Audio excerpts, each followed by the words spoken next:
at Kuwait ngayon. Ano ho ba ang pinaka-latest dyan? At kumusta yung ating mga manggagawa sa Kuwait? At kumustahin po natin ang ating mga kaibigan, kasama at mga karadyo dyan po sa Singapore. Alamin natin ang press briefing kasama ho si DFA Secretary Alan Peter Caitan. Additional mandatory provisions. As you all know, this includes that the agreement should be government to government so that we're sure it will be enforced. OFWs to be allowed the proper time to rest and sleep, that they be fed nutritious food or be allowed to cook, that there be no confiscation of passport, that they should be allowed holidays or off days every week. And the DFA included the request that the employee has the option that the payment of salaries be in the bank, so that when there's a debate or an argument between the employer and employee whether the right amount is being given, there will be electronic records. No? On March 22, Kuwait P announced deadline to apply for repatriation. March 26, effort to arrest Mrs. Mona Hassoun. April 1, Kuwait court rules against suspects in Dimafeli's case. On April 1 to 2, another bilateral meeting in Kuwait. Yusek Ariola met with counterparts in the Kuwait government to communicate PRD's additional demands. On April 5, DFA met with the parents of Joanna.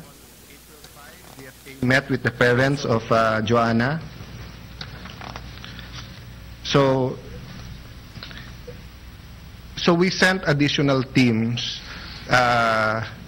to Kuwait to help those who are availing of the amnesty. No? We did not send them for any covert rescue or for any secret mission. No? Kulang na kulang ang tao. We lack personnel. They're overworked. Overwhelming ang response. We had thousands of people in the shelter, and we all know, we Filipinos know, that when you have a deadline, that's where there's a rush. No? So for the last 2 months, we've been sending people. This is what we call augmentation team. What does to augment mean? It means to help out, diba? To send additional people to help out with the regular duties of our embassy. So to maximize the assistance to distressed Filipinos during the period of amnesty, Kuwait PE intensified efforts to locate and rescue distressed Filipino household workers and has even gone as far as knocking on doors just to find them. The embassy had 4 teams and a target of 5 to 8 rescues per day. The embassy also received requests for rescue numbering 4 to 5 a day. Again, most of these cases were coordinated, except that there are some which were a matter of life or death. We still did not violate Kuwaiti law, by knocking. We did not go into the houses. We did not take the law into our own hands. No? As many as 68 Filipino domestic helpers who have been sent out cries for help were found and rescued this way since March. No? So approximately 132 Filipinos are still needed to be rescued to this date. Pending repatriation, overseas Filipinos have applied for amnesty and their travel documents have been cleared by immigration. OF rescues who have appealed for rescue and were successfully extracted by embassy teams from distress situation, including physical, verbal, sexual abuse. This also includes distress from overwork, but does not include labor contract problems such as unpaid salaries, which are subject to labor negotiations and not to rescue. So lahat ng assistance binibigay natin, but nakita nyo, pag sinabing i-rescue, and again in coordination with the police, this involves verbal, physical, or sexual abuse. The term rescue negotiation has been coined by embassy officers to denote a situation of abuse such as those above, which, while subject of possible extraction, is instead made subject of ongoing negotiator with the employer, police, agencies, and other pertinent authorities. This is what we complain to the Kuwait authorities, that when we already have pictures na gulping-gulpi na, when we already have the actual threat, we can't take too much time in negotiating, di ba? We have to take action because we're talking about a human life here.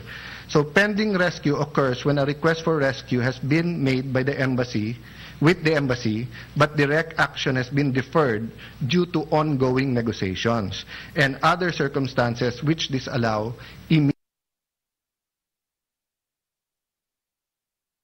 deferred due to ongoing negotiations and other circumstances which disallow immediate extraction. Sheltered by Polo, those wards which are within the legal custody of Polo, including runaways and those rescued by the embassy and Polo. So what was the Kuwaiti reaction on rescues? Due to the recent report in Philippine media about such rescues, the Kuwaiti government sent 2 protest notes on Friday, April 20, claiming such rescues allegedly contravene diplomatic protocol, interfere with Kuwaiti internal affairs, and violate the sovereignty and the dignity of Kuwait. Note number 232 stated that the Kuwaiti security authorities have put under surveillance an embassy vehicle, Black GMC Envoy, with plate number 2-158, as this vehicle is helping domestic workers to run away from the residence of their employers. The ministry said that these acts are irresponsible and intervenes in the internal affairs of Kuwait. It said it is likewise a violation of the 1961 Vienna Convention on Diplomatic Relations. The ministry requested for an embassy an explanation of such acts by embassy officials and to provide immediately the list of names of officials who did such acts without delay. Note 233 stated that the ministry expressed its strong protest and is upset over the statement of a DFA official that the DFA is sending to Kuwait 7 teams from the Office of Undersecretary for Migrant Affairs of the DFA to rescue Filipino workers in Kuwait. The ministry emphasized that the state of Kuwait considers such statement as a violation of international norms and as a flagrant violation of Kuwaiti sovereignty. The ministry asked the DFA to issue a denial of the statement by this official. And this has been cleared up, and we have said that this is actually augmentation teams to help us in the repatriation. In a meeting with Ambassador Villa on April 20, Kuwait Foreign Ministry officials then hinted that Philippine Ambassador Villa may have been declared persona non grata. Then you're all aware of the meeting of His Excellency, the Kuwaiti Ambassador, with President Duterte, and it seemed that the situation was turned around by that meeting, and the Kuwaiti Ambassador expressed to me what has to be done, and we gave 4 or 5 strong recommendations on our side. The next day we met, and we released a statement after that. But on the 25th April 2018, Ambassador Renato Villa was handed a note by the Kuwaiti Ministry of Foreign Affairs informing him that he's given 1 week to leave Kuwait. Ambassador Villa has just been declared unacceptable by the Kuwaiti government. Per MFA decision was reached in a meeting today on the 25th by the Interior Ministry, the MFA, which advised Kuwait's Council of Ministers. Philippine Embassy also received initial reports that the Kuwait Criminal Investigation Division, CID, will press charges against some Philippine officials and local hires of the embassy for taking part in rescue operations. After the Philippines was asked to issue an apology with the assurance that the matters would be worked out, this action taken by Kuwait is deeply disturbing and very inconsistent with the assurances given to me personally by the Kuwaiti ambassador during our meeting on Tuesday, 24 April, 11 a.m. in Fort Bonifacio, Taguig, where he categorically declared the following: both sides agreed to move forward from the rescue video issue. Second, that Ambassador Villa is welcome to stay in Kuwait until the end of his tour, and that the government of Kuwait likes Ambassador Villa very much. that no harm shall befall any diplomat of the Philippine Embassy. In fact, he told me, send them home. Diplomatic passports, they're okay, send them home. In the meeting, Ambassador expressly committed the following measures that will be immediately responded to in urgent request by Philippine nationals. First, to strengthen the Kuwait's government's 24/7 hotline, to immediately respond to urgent requests for assistance by the Philippine nationals in coordination with the Philippine Embassy. This is very important because we will always have to respond if a Filipino cries for help. So they want us to coordinate with them, but the urgency of the matter should be taken seriously. That's why this 24/7 hotline is very important. To jointly establish additional centers of shelters if needed, to jointly formulate mechanisms to ensure better and efficient coordination between Philippine Embassy and Kuwaiti officials in responding to any emergency case involving Filipino nationals, to ensure immediate action by Kuwaiti authorities on pending requests for assistance from distressed Filipino workers. So on our side, we committed that we will not act alone, but on their side, they committed for a mechanism for immediate action so that walang sisihan, di ba? So that we won't regret later on because we acted immediately. To facilitate repatriation of more than 800 Filipinos currently staying in the shelters of the Philippine Embassy, to assure justice for the pending and future cases filed by Filipinos who are victims of serious abuse and other offenses. This is a presidential directive. I explained to the ambassador, there are so many cases of abuses. We showed him the pictures, we showed him the names, and we said, you know, if they're not prosecuted, if the criminal justice system will not catch up with these people, just like in the case of Joanna, no? So, nakita kasi natin yung swift justice sa case ni Joanna. So we were showing them other cases.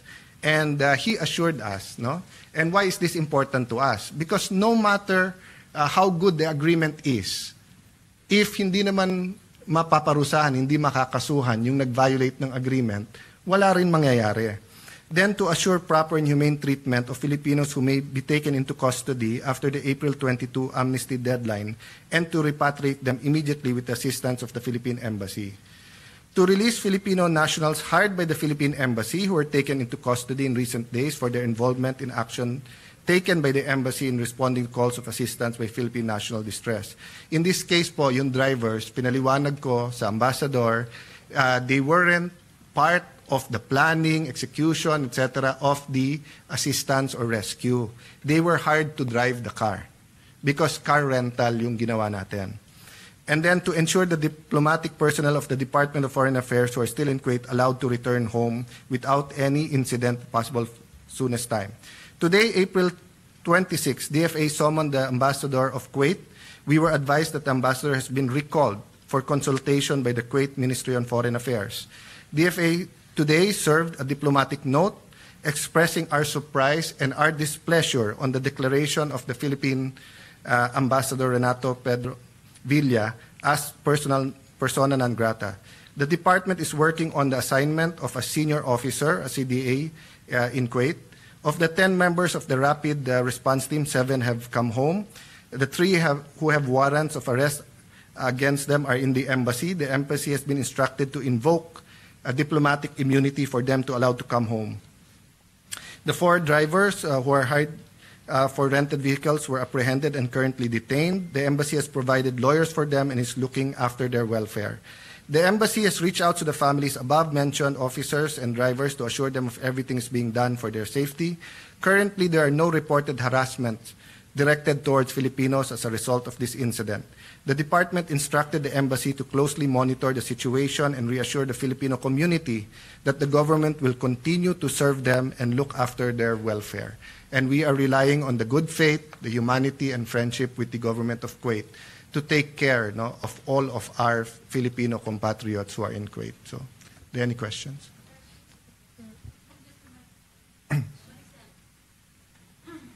Hi, sir. Good evening. Maricel Halili po from TV5. Sir, may we know what will happen to Ambassador Villa after the Kuwaiti government has declared him as persona non grata?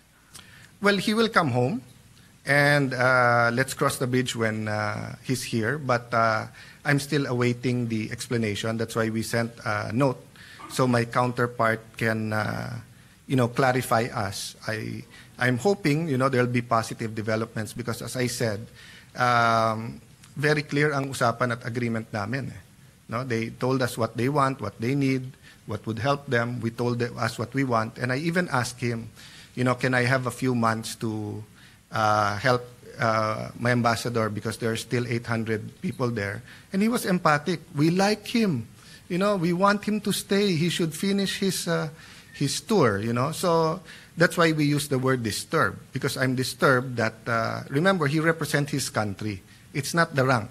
The ambassador is representing his country.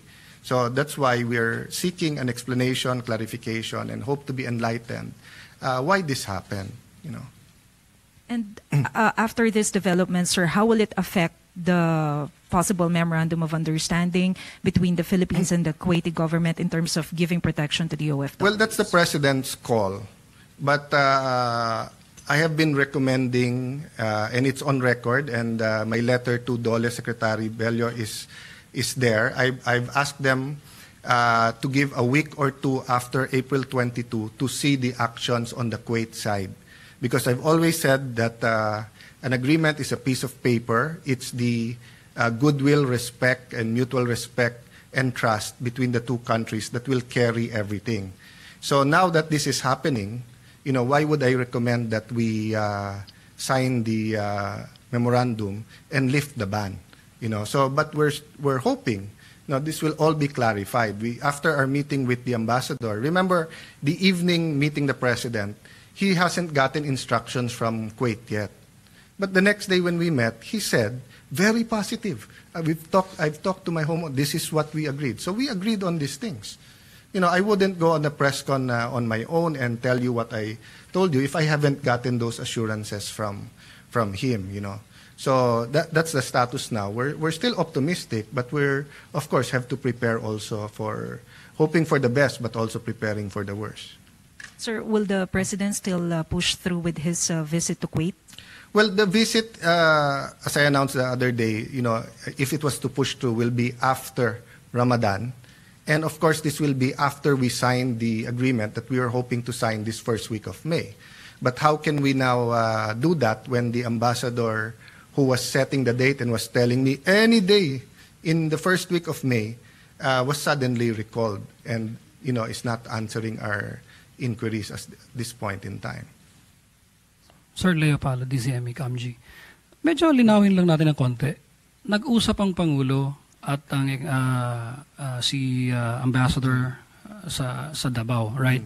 Kasama po kayo, kasama Secretary Andonar, kasama si Secretary Bello, si Secretary Simatu. Simatu, nandun lahat. Kasi nagsimula ng lahat, nag-ugat lahat yung issue dun sa paglabas ng video.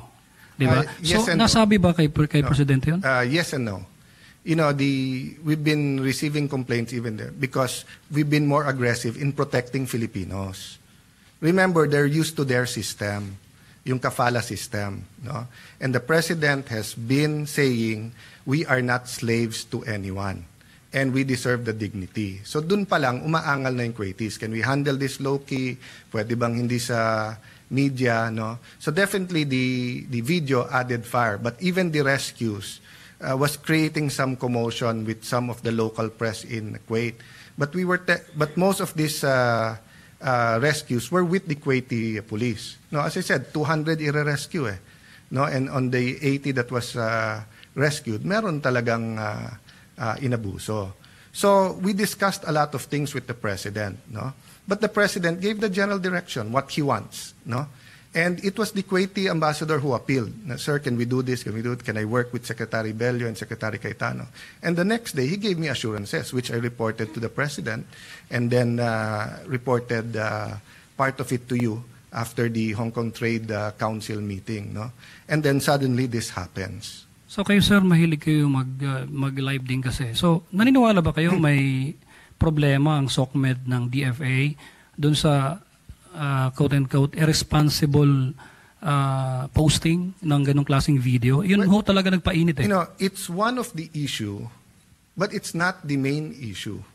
Because, wala namang video kung wala tayo i-rescue, di ba? Wala naman tayong i-rescue ng diretso kung agad naman kikilos din yung gobyerno. So that's why hindi na namin hinimay yun nung ambassador, because for every angal nila, may angal din tayo.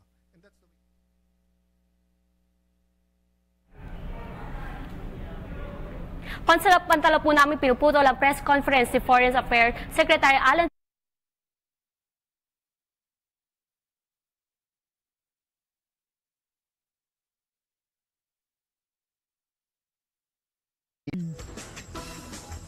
At sinasabi nga ho dito na dapat ay may pag-uusap ang Pangulo at yung gobyerno nga po ng Kuwait at inaayos yan within the first week of May, kaya lang nangyari po yung mga ganitong sitwasyon. At sa mga sitwasyong ito ho, sinasabi ng press na hindi ho ba nagkaroon ng problema yung social media department ng DFA na siya nagpainit sa problemang ito. Hindi ba naging irresponsable ang DFA dahil po sa video na nire-rescue yung mga Pinoy na umano'y minamaltrato, hindi na dumaan po sa mga local authorities doon, kaya po naging mainit yung Kuwait government. At isa pa dyan, yung mga statement ni Pangulong Duterte nga na hindi slave ang mga OFW, ang mga Pinoy sa Kuwait para tratuhin ng gano'n na nagpainit din sa sitwasyon. At yan po ang sinasagot ngayon ni Secretary Cayetano. Balikan ho natin ang press conference dyan sa Singapore. Inclusive and sustainable growth with the Okay, technology si and Pangulong innovation Duterte na. can also further enhance. Sino to? Si Pangulong Duterte na? Oy, si Pangulong Duterte na. Okay. So babalikan nun natin yung ilan sa mga sa mga pahayag. Maraming pinahayag kanina si Secretary Cayetano, particular sinasabi niyang positive pa rin sila sa pagpe-prepare ng Memorandum of Understanding with the Initiative government, whatever move. maging resulta ho ng mga nangyaring ito. Balikan natin. Okay, puntahan na ho natin ngayon. Babalikan natin mamaya yan. Puntahan naman ho natin ngayon yung departure speech ni Pangulong Rodrigo Duterte na pupunta naman sa Singapore. Yung kanina po, press briefing na sa Singapore. Ngayon naman papunta yung ating Pangulo. At live kasama natin si Aimee Gunita ng RMN Davao. Aimee? Of our countrymen working to the sidelines.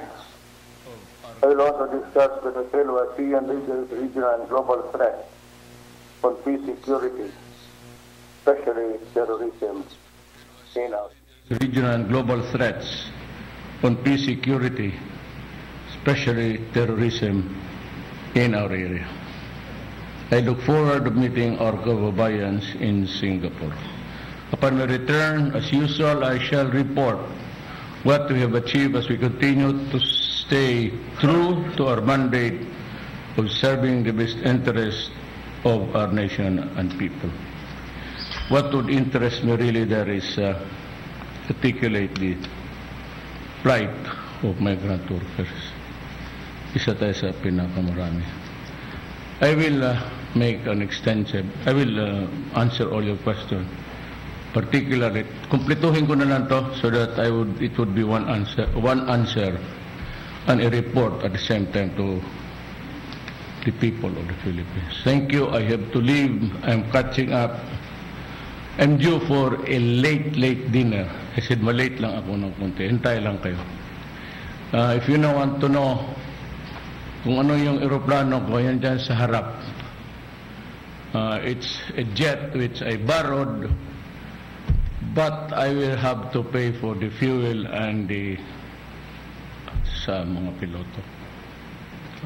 Tsaka nakuha ako ng private stewardess. Maliit ang aeroplano, hindi kami makagalaw, so makitig masyado. But still, it's there. Hindi mabuksan to. Is it permanently closed?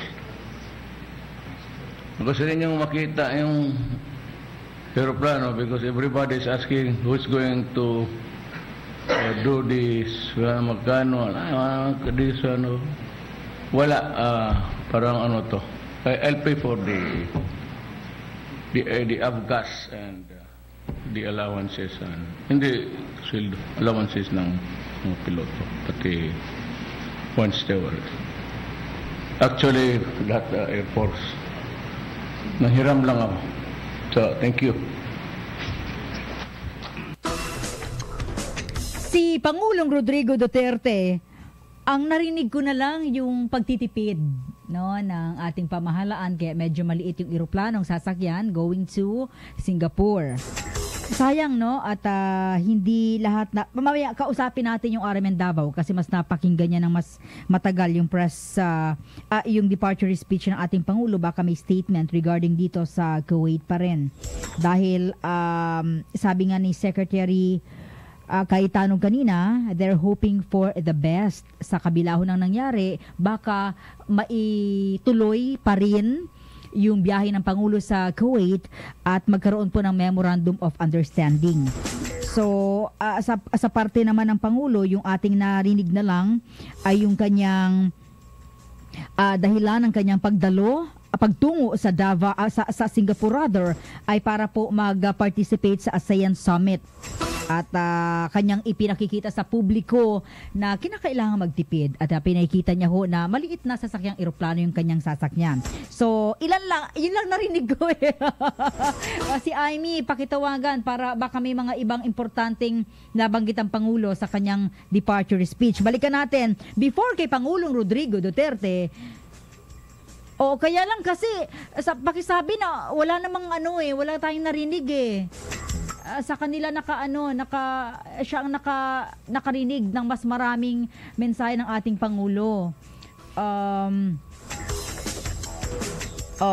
Well anyway, inaabangan ho natin yung RMN Davao para po sa ilang pang detalye ng mga nabanggit kanina ng Pangulo. Okay, balikan natin. Sabi naman kanina, before that, ay pinarinig ho namin ang press briefing from Singapore naman, kasama si DFA Secretary Alan Peter Cayetano. At ilan sa kanya mga sinasabi ay yung before na mangyari ito, itong Philippine Embassy po ay nakareceive na namang initial information na may mga gustong gawing charges yung Kuwaiti government sa ilang mga officials ng Pilipinas. Parang ang basa ko rito, parang may paghihigante. Dahil yung mga statement na iniwan ng Pilipinas sa Kuwait ay medyo may impact sa international community na parang ginagawang slave yung mga Filipino workers, hindi magandang treatment sa mga kababayan natin doon, na sabi ng Kuwaiti government, hindi ba pwedeng between us na lang muna? Bakit kinakailangang sa publiko, i-media yan, na nagkakaroon daw ng batik yung Kuwaiti government at yung bansang Kuwait dahil po sa mga ganitong statement.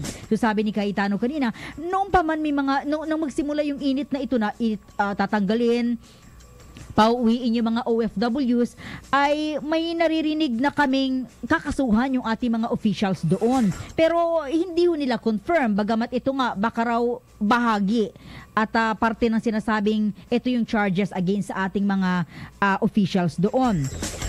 Tungkol naman sa pag-rescue dito sa mga distressed OFW doon, pinagtanggol ni Cayetano yung ating ambassador, si Ambassador Villa, sa kanyang naging desisyon. Dahil nakita naman daw po na ito'y between life and death. Bukod doon ay may mga na-inform naman daw yung local official natin doon sa mga local authorities. Kasama rin daw naman ho yun sa direktiba ho ng ating Pangulo bilang proteksyon ng mga OFWs doon.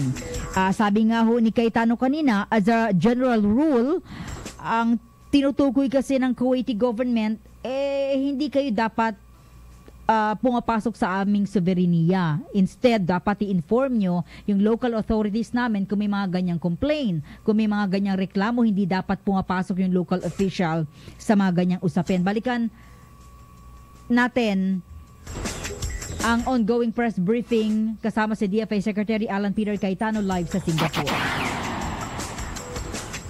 Perfect. No? But it's there. And Kuwait has assured us that it is as important to them to keep the Filipinos there as it is important to us. So that's why we went back to them. If it's important for you to keep them there, no, all we're asking naman that if there's abuse, address it and treat them well. And because medyo napapaya minsan the way it's said, I made it very clear when I spoke in the airport, no? A great majority are treated very well, no? But you cannot say that none are treated with abuse when 2-3% no, are actual cases. No? Sir, when you said that some countries express support, now, would this translate to their possible absorption, absorbed nila if ever something really the most Yes, but unlike goes to that point. yes, but unlike yung for example may magsasara na food chain, kakausapin mo lang isa, lipat lang. It's not that simple. There's a lag time, there's coming home, there's processing. So that's what I meant na it's yung for example may magsasara na food chain. Kakausapin mo lang isa, lipat lang. It's not that simple. There's a lag time, there's coming home, there's processing. So that's what I meant na it's not a perfect no, but President No. The thing is, the president nga said, if you can't take care of my people, diba, I'll send them home. Or, I shouldn't be president. And I have the same stand. If I cannot solve this, I shouldn't be Secretary of Foreign Affairs. So, the Kuwaitis assured us, we want them here. We will take care of them. So, all we're asking for is we fix this misunderstanding, as I called it. But their actions today, and yet last night, created more misunderstanding. Okay, thank you, everyone. Alino here of Radyo Pilipinas. Sir, if these things happen again, Ambassador would you ng still Kuwait, do the same thing? Yun ang sabi ng embassy niya. Yes, sorry. Yeah. Last na, I just... The situation happening in Kuwait, will you do the same? What happened in Kuwait now? Which one? Yung Situation right now in Kuwait. As you mentioned, no, I wouldn't post the video, but halimbawa tumawag yung ambassador ngayon at sinabi there's a cry for help at papatayin, etc. I will instruct the ambassador, err on the side of safety. I-rescue mo kasi kung buhay ang tao, we can repair the relationship. Pero kung patay ang tao or gulpi na, ano pang magagawa natin? That's why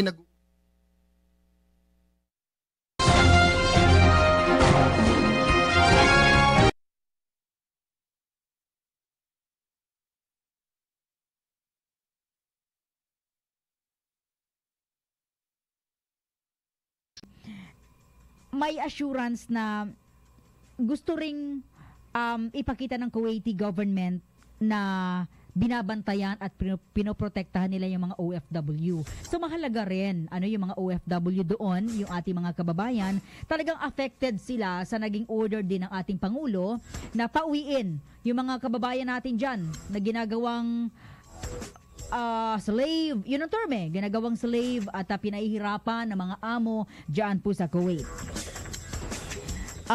Ilan din sa balikan natin yung ilan pa sa kanyang mga sinasabi at mga sinabi. Merong 262,000 na Filipino working sa Kuwait at nasa 150,000 yung household services. Talaga, akala ko puro household, puro pambahay lang yung sa Kuwait. So meron palang 262,000 na Filipinos na nagtatrabaho doon. Sa 262,000 na yon, 150,000 ay yung mga nasa household, ibig sabihin kasambahay. Isa sa kanyang ginawang halimbawa, pinakita ng Kuwaiti government sa atin yung mabilis na pagresolba sa kaso ni Dima Feliz. Natatandaan niyo pa ho ba yung 1 or 2 years? O isang taon na nawawalang OFW at nakita na lamang sa freezer. So sabi niya, pinakita ng Kuwaiti government yung kanilang mabilis na aksyon, na aresto yung mga suspect at agad na nakasuhan. Pero hindi lahat ng kaso ng mga OFW ay ganon. Sabi niya, merong 7 kaso, partikular yung 7 kaso na umano'y nagpakamatay ng mga Filipino. Hirap na hirap daw silang kumuha ng mga ebidensya at impormasyon doon. Ang punto ni Secretary Cayetano kanina, hindi lahat ng kaso naging bukas yung Kuwaiti government. Isa sa binabanggit nila, okay, maganda yung naging partisipasyon ng gobyerno nila sa kaso ni Dima Feliz. Pero may mga kasong nahihirapan yung ating pamahalaan. Partikular yung mga kasong sinasabing nagpatiwakal, tumalon, nagbigti, di ba? Pero pag kumukuha ng mga impormasyon, ayaw magbigay. So sana raw bukas din yung Kuwaiti government sa ilang pa mga kasong tulad noon. Hindi lamang po kay Dima Feliz. Sabi rin ni Cayetano kanina, sila ay nagpadala ng additional team sa Kuwait para tulungan yung mga OFW po na nangangailangan ng amnesty. So may mga OFW kasi na pasuna ho yung kanila mga papel. So may hirapang bumalik. Pero kabilang ho dyan, yung ating pamahalaan na tumutulong ho sa kanila para ho sila makauwi sa Pilipinas. Alam niyo yung ilan ho dyan? Alam mo, friends, nakita ko yung ilan may mga anak na kaya, di ba? Yung iba may mga anak na. So paano mo maipapasok sa Pilipinas yun? Wala mga papel. I don't know paano yun, stateless, di ba? So ginagawan ng ating pamahalaan ng paraan para ho sila makapasok dito. Though alam natin kung sila nakapag-asawa ng Kuwaiti national, mabuti. 'Di ba? Paano ho kung may mga kababayan tayong nabuntis ng mga amo nila? Alam niyo ito po ay bukas naman sa ating mga kababayan na may mga ganyang sitwasyon. Bilang pagtatanggol naman sa ating ambassador doon na pinaalis ng Kuwait, sabi ni Cayetano, we did not violate Kuwaiti law. We did not go into houses at hindi rin namin inilalagay ang batas sa aming mga kamay. Pagtatanggol niya dahil nga sa lumalabas na parang ang nagkaroon ng pagkakamali ay ang social media ng GFA na siyang nagpainit ng sitwasyon between the Philippine government and the Kuwaiti government. Pero sabi niya, wala kaming bina-violate sa batas ng Kuwait. Lahat ng mga OFWs na ni-rescue ay coordinated with the government ng Kuwait.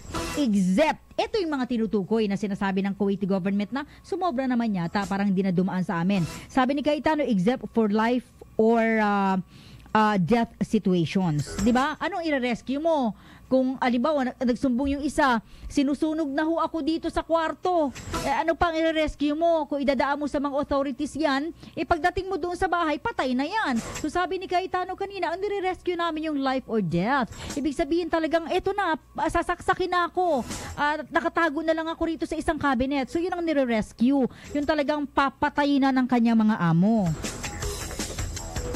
So mga kasama, ilan lamang ho yan sa mga nabanggit kanina ni Secretary Alan Peter Cayetano. At the end of his statement, sinabi niya na positive pa rin ang Philippine government na maging maayos ang sitwasyon sa Kuwaiti government at matuloy ang pagbisita doon ng ating Pangulo at magkaroon po ng signing ng Memorandum of Understanding. Ito po between the OFW, Kuwaiti government at ang Philippine government. So, yan ho yung mas mahaba pa yung press briefing sa Singapore ni Secretary Cayetano, habang kay Pangulong Duterte naman nakaantabay pa rin tayo sa Davao para po maipadala sa atin yung ilan sa mga nabanggit. Bagamat ang ilang sa nasabi naman na ating Pangulo ay siya ang magbabayad ng fuel at mga gastusin sa eroplanong hiniram, medyo maliit at kumuha siya ng private stewardess niya na babayaran ho ng kanyang sariling pera. Pagtitipid ng ating pamahalaan. At nagmamadali siya kanina kasi malilate na po siya malilate na siya sa dinner niya sa Singapore. Patungo yung ating Pangulo, mga kasama, ngayong mga oras na ito dyan po sa Singapore para po sa ASEAN Summit. So antabay ho kayo sa ilang pa sa mga balita at mamayang alas 7 ng gabi babalik ho ako para naman po sa ating news break. Maraming salamat sa inyong lahat at ako ang inyong radyoman, Lourdes Escaros. Dzxl News Break.